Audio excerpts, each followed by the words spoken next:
Gagawin po tayo ngayon. Ito. Plancha sa buhok. Problema.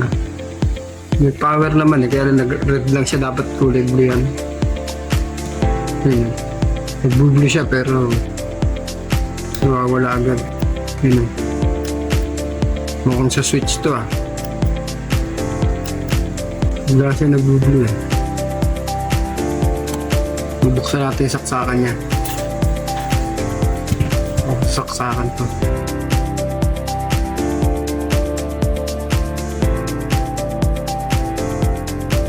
Okay naman siya. Baka putol naman to. Bubuksan din natin to. Pwede ito po. Ginaklas natin. Kuha po tayong tester. Tingnan natin yung continuity. Paano nag-lulus siya yung passive. Ay yung line. Line pa. Okay naman.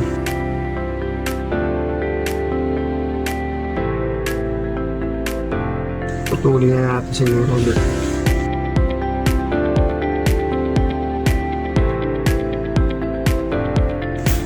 Yun naman siya. Gawin natin. Baklasin natin ulit Tuloy na lang ulit natin para sigurado.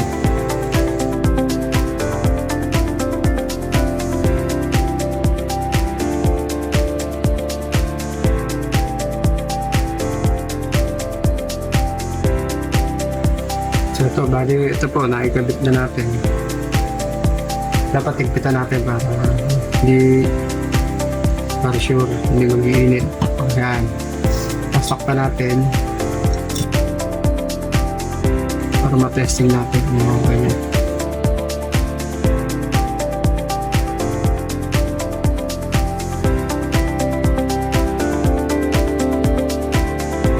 Tapos i-test natin.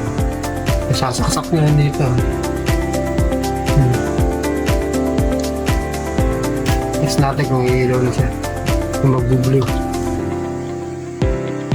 Yun. Try natin. Yun. Move on switch. Okay. So yan po. May nagawa na naman tayo. Alam mo po yan. Simple na po. Checkin nyo yung babaklasin nyo lang ito. Tapos sak nyo ganyan.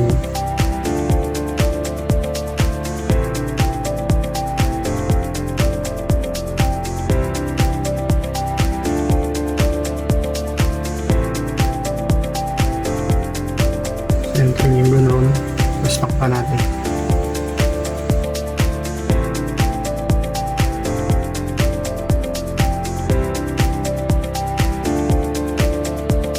Kasi lock natin, may lock yan. Put natin din sa lock. Ano siya, umikot talaga yan. Yan talaga ako yung saksak ulit natin. Try muna natin. So natin. Yun, okay na po siya. So hanggang dito na lang po. Maraming salamat.